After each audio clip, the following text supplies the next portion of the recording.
Today we will discuss the 5th chapter of the Bhagavad Gita. The title of the 5th chapter is Karma Yoga, Action in Krishna Consciousness.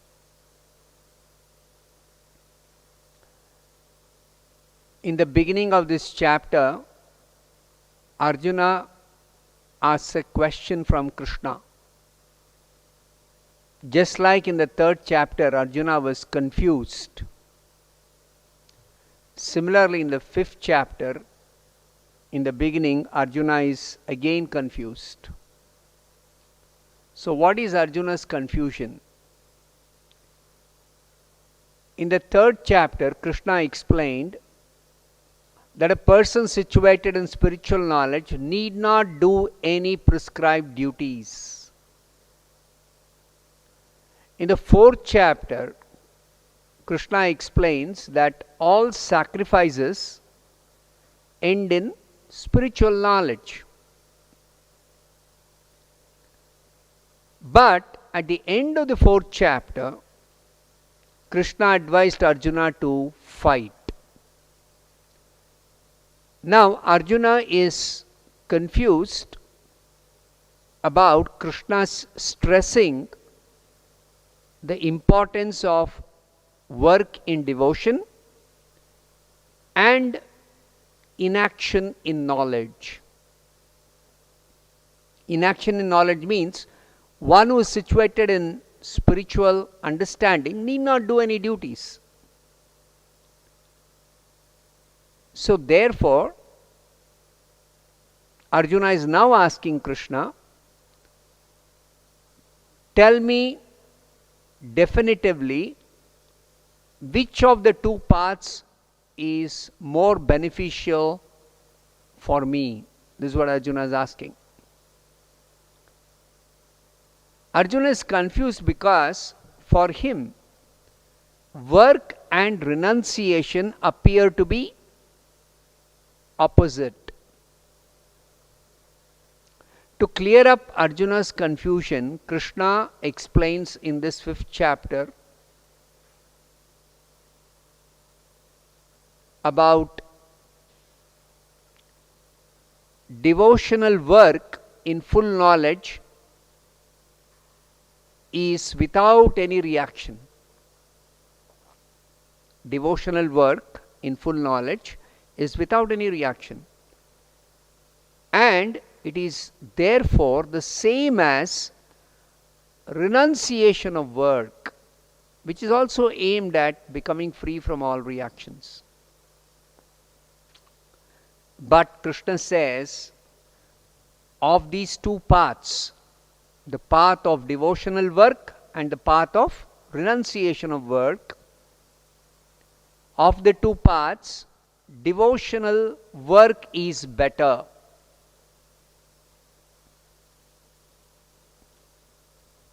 Now, why devotional work is better, I'll tell a little later. Before that, Krishna explains what is the consciousness of a person who works in devotion. Such a person does not have any likes or dislikes for the results of his activities. He is always renounced as regards the result of his activity. He is free from all dualities like and dislike. And in this way, he easily overcomes bondage and is completely liberated.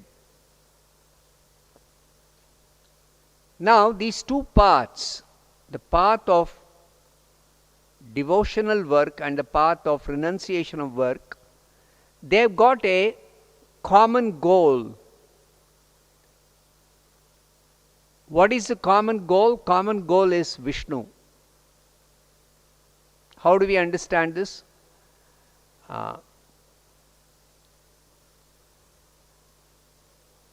It is said that the aim of renunciation of work is to find the soul of existence. And the soul of existence is Vishnu. Therefore, those who renounce work find the soul of existence Vishnu, and then in perfect knowledge they engage in the service of Vishnu. What about those who do devotional work? They directly render service to Vishnu. Therefore, Vishnu is the common aim or goal of both these processes or both these paths. But ignorant people, they don't understand that both these paths have got a common goal. They say that the aim of devotional work is different from the aim of renunciation of work. But those who are actually having proper understanding, those who are actually learned, they say that whoever applies himself well to one of these paths can achieve the results of both. Now, why is devotional work better than renunciation of work? That is because simply by renouncing all activities without engaging in devotional service, one cannot be happy.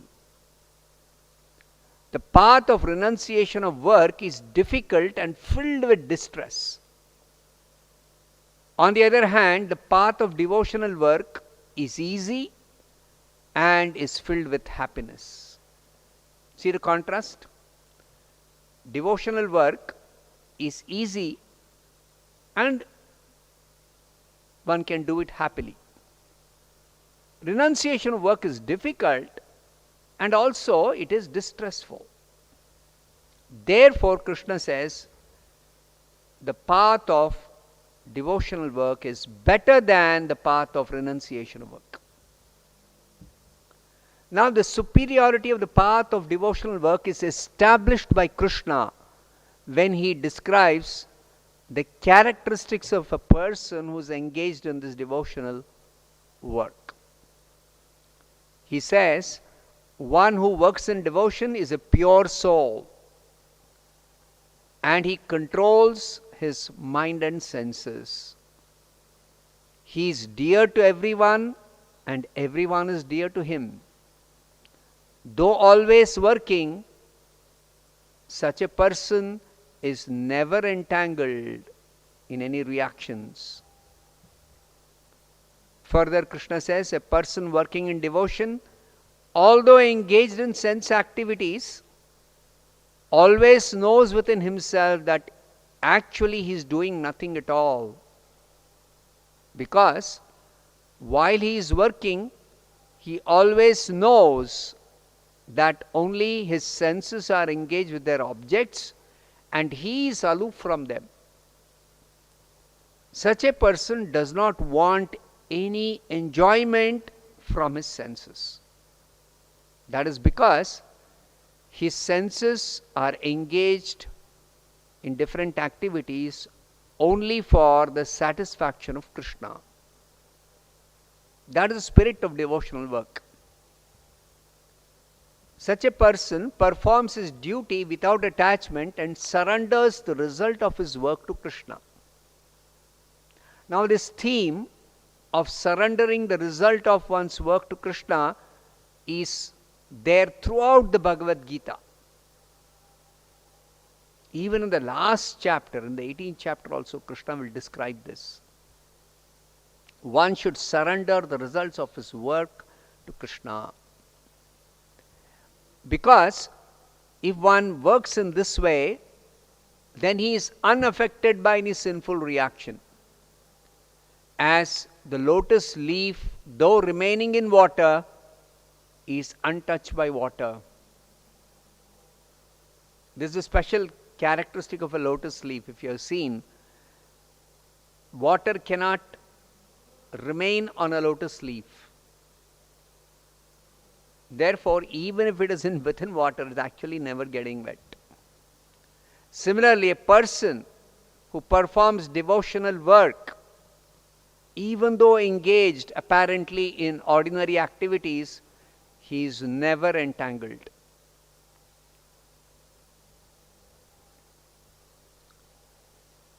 Those who work in devotion, they act with their body, mind, intelligence and senses without any attachment, only for the purpose of purification.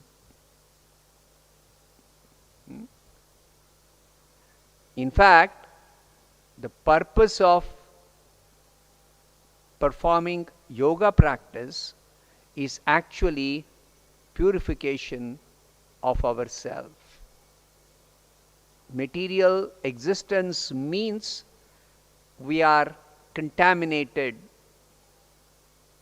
and one who wants liberation from material bondage must purify his existence. The steadily devoted person attains unadulterated peace because he offers the result of all activities to Krishna. Whereas a person who does not offer his results to Krishna but is greedy for the results of his work for himself, he becomes entangled and he can never be peaceful. Next, Krishna describes three doers of all activities that generally people perform in this world. Listen carefully now. Generally, a person who works, performs any action, he thinks he is the only doer of all actions that he does. He thinks, I am the only doer. But Krishna says, no. There are three doers involved in any activity of this world. Who are the three doers? The first doer is the person who desires to do something. The second doer is the super soul. The super soul is sitting in everybody's heart. So that super soul, who is the Supreme Lord himself, Krishna, he is the second doer. The third doer is material nature, Prakriti, material nature. Now the reality is that a person can only desire to do something, some activity. After that, what happens?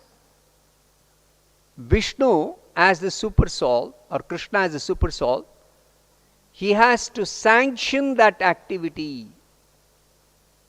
He is seated in the heart of every person.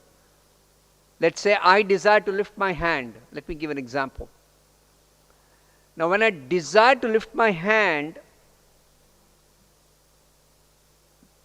Krishna in my heart has to sanction that, yes, you may lift your hand. And then what happens? After I desire, Krishna sanctions, material nature actually does the real work of lifting the hand. But due to false ego, ahankara, I think that I am lifting my hand. Whenever I desire to lift my hand, I lift my hand. But you all know, supposing a person has got a paralytic stroke, when he desires to lift his hand, can he lift his hand? He cannot. So that proves that he is not really in control of his hand, or for that matter the whole body. So Krishna explains, this body is under the control of material nature. This body is made up of the elements of material nature. It is controlled by material nature, and material nature is working exactly according to the directions of Krishna as Super Soul. Therefore, we should remember any activity has got three doers. I can only desire to do something.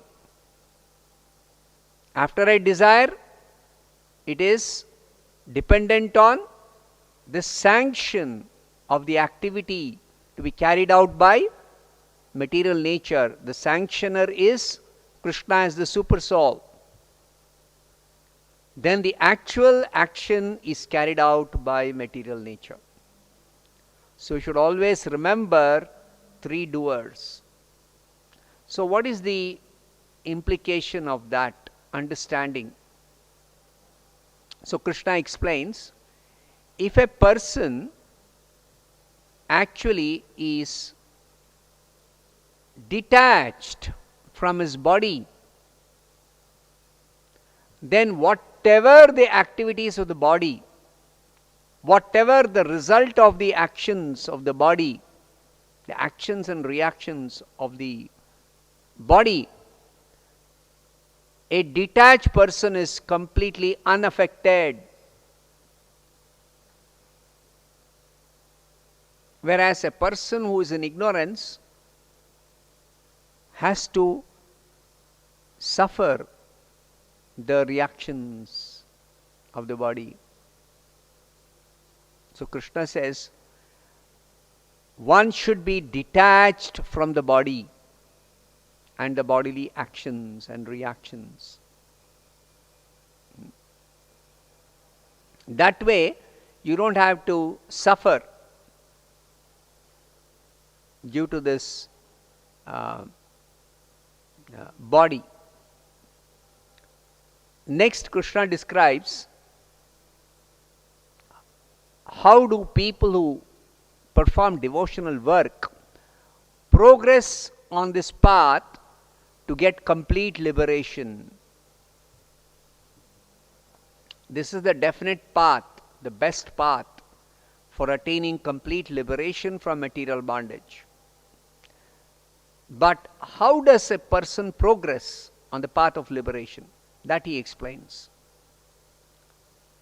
He says, when one's intelligence, mind, faith and refuge are all fixed in Krishna, or in other words, when one is fully Krishna conscious, such a person becomes cleansed of all contamination within the heart through attaining complete perfect knowledge. Then such a person makes steady progress on the path of liberation.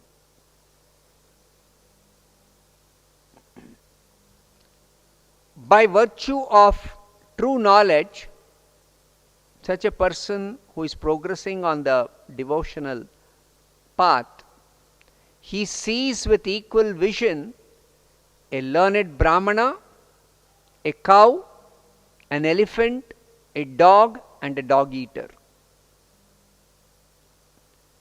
What does this mean? This means that within every type of living being, there is the actual spirit soul.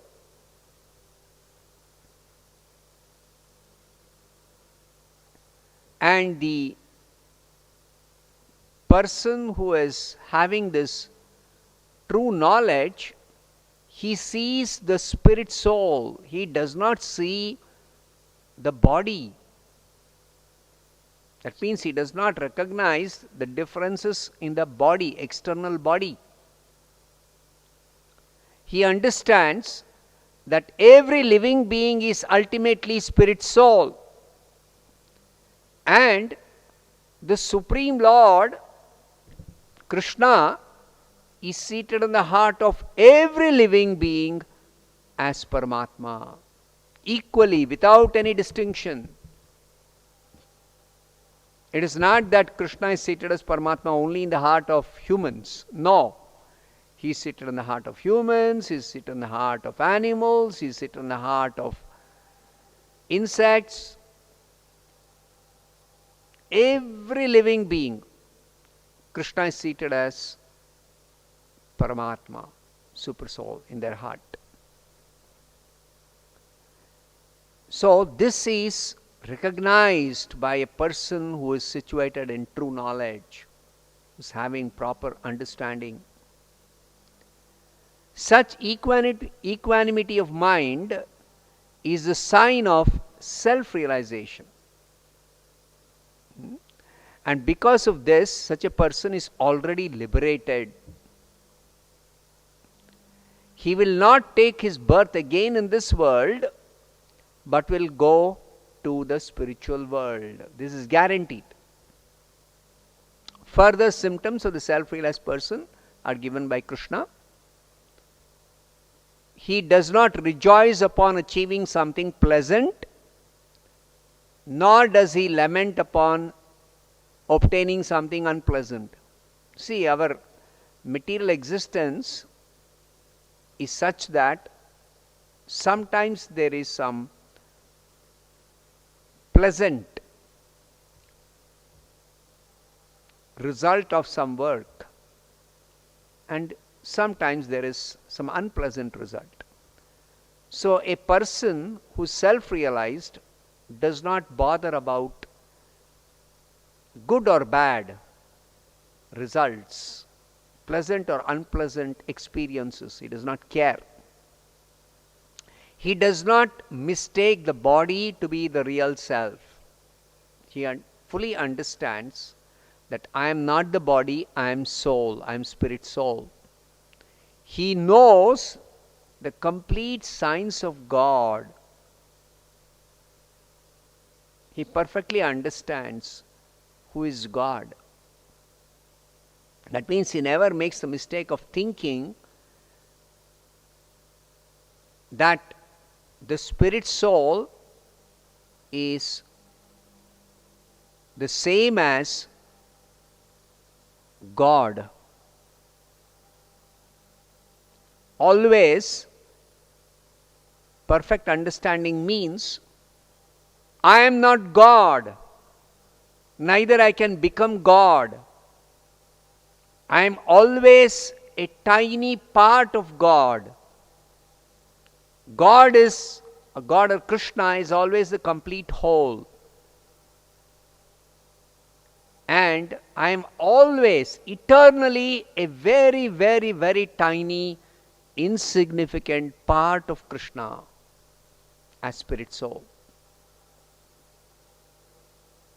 So this relationship between every person and Krishna is that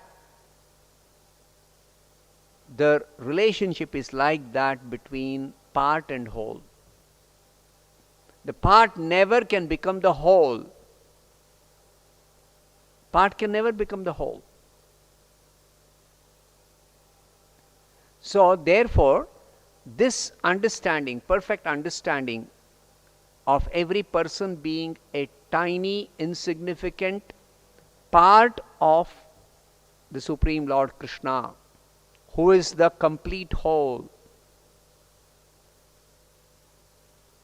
This understanding is there for a person who is having perfect knowledge and consequently is self-realized. Such a liberated person is not attracted to sense pleasure. Generally we know people, ordinary people, they always want some pleasure from the senses.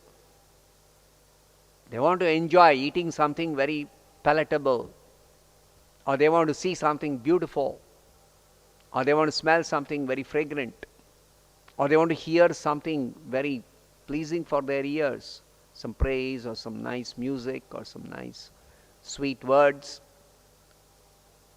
But a liberated person knows that this is not real happiness. This is not worthwhile.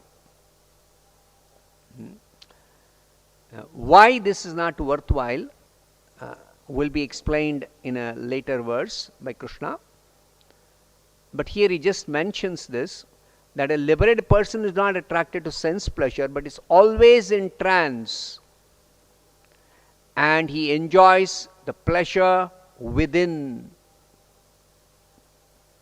In this way, the self-realized person enjoys unlimited happiness. This is in contrast to the happiness one gets from sense pleasure, which is very, very little. It is momentary. It is flickering. Whereas the pleasure within is unlimited. A self-realized person does not take part in the sources of misery which are due to contact with the sense objects. See, sense pleasure is basically senses coming in contact with the sense objects. Such pleasures, sense pleasures, have a beginning and an end. And therefore the wise man never takes delight in them. This is the reason why Krishna explains a self-realized soul does not take sense pleasure very seriously. It is very, very little. It's meager. And it is just a temporary, flickering, momentary sensation. That's all. That's why you see people always seeking happiness in this world. They are seeking happiness. I want happiness. I want happiness. I want happiness. Even if you already have had happiness, it will not last. Now, what is the nature of this pleasure within? It is unlimited. It is unending. It's so attractive, actually, this kind of pleasure within. Further, Krishna says, before giving up this present body, such a self-realized soul is able to tolerate the urges of the senses and check the force of desire and anger. In this way, he is well situated and is happy in this world. We know when somebody becomes angry, it is a disturbance to his peace.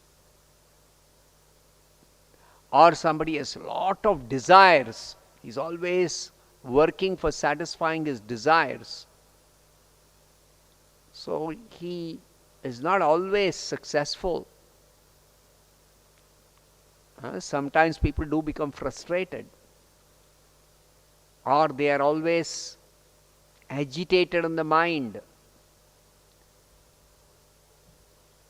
Whereas a self-realized soul, self-realized person, is peaceful. He is not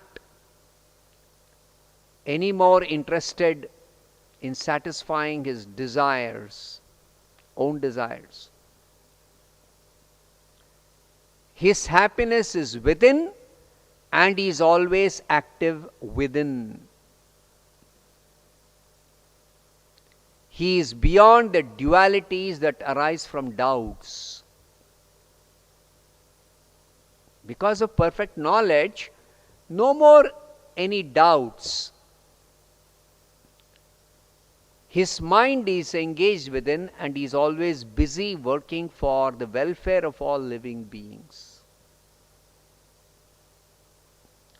He is completely free from all sins. See the nature of his activities. He works for the welfare of all living beings. That equality of vision makes him work for the welfare of everyone. He is self-disciplined and he constantly endeavors for perfection. Thus he is assured of liberation in the very near future.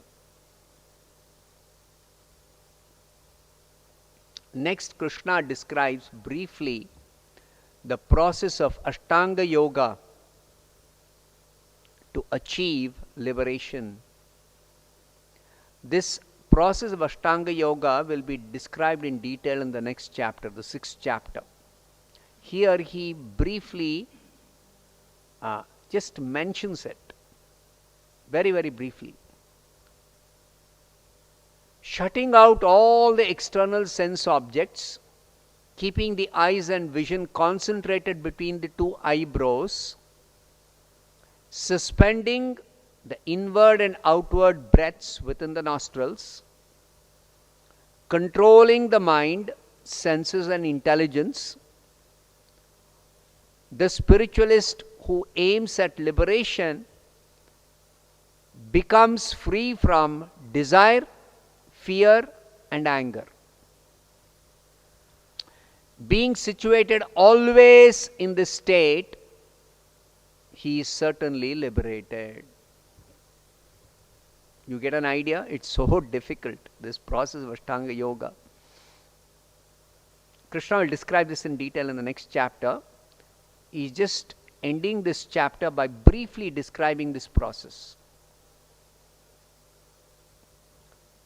Krishna concludes this chapter by describing how one can attain perfect peace from all material miseries. This is the last verse of this chapter. Krishna says one should know 3 things to attain this perfect peace. What are the 3 things? First one is that Krishna is the ultimate beneficiary of all sacrifices and austerities.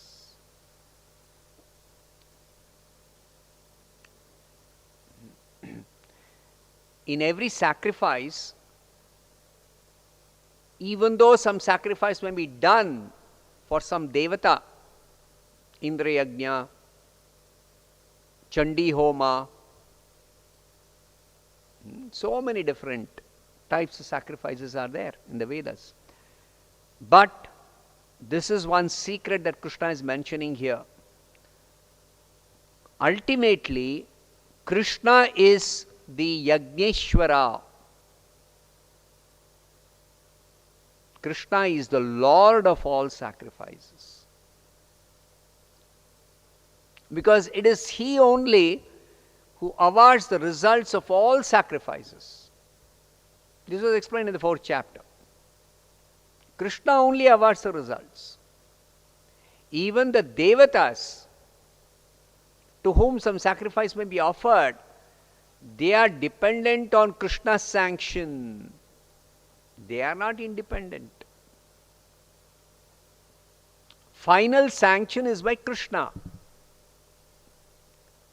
So, Krishna is the ultimate beneficiary of all sacrifices and even all austerities. If somebody does some austerity, for whatever purpose, that austerity can be successful only if Krishna awards the result. Without Krishna awarding the result, nobody can be successful in doing any penance or austerity. Not possible. Second fact about Krishna one should know is that Krishna is the Supreme Lord of all planets and all devatas. Actually, in this whole universe, there are millions of planets. Each planet has got a particular devata who is controlling the affairs of that planet. But we should know that every devata is in that position only when such a devata is appointed by Krishna as the controller of that planet, as the lord of that planet. as the overseer of all activities of the planet. Surya Deva, Chandra Deva, Vayu Deva, Agni Deva, Varuna, Indra, every Devata is actually appointed by Krishna. Krishna is above all the Devatas. Therefore, Krishna is the supreme Lord of all planets and all Devatas. Second fact. The third fact is, Krishna is the benefactor and the well-wisher of every living being in this entire universe. Krishna is the topmost well-wisher. So one who knows Krishna in this way, these three facts about Krishna, such a person can attain perfect peace. Only such a person can get perfect peace. Actually, this is described by Srila Prabhupada as the perfect peace formula. People are striving so hard for attaining peace in this world, individually and collectively.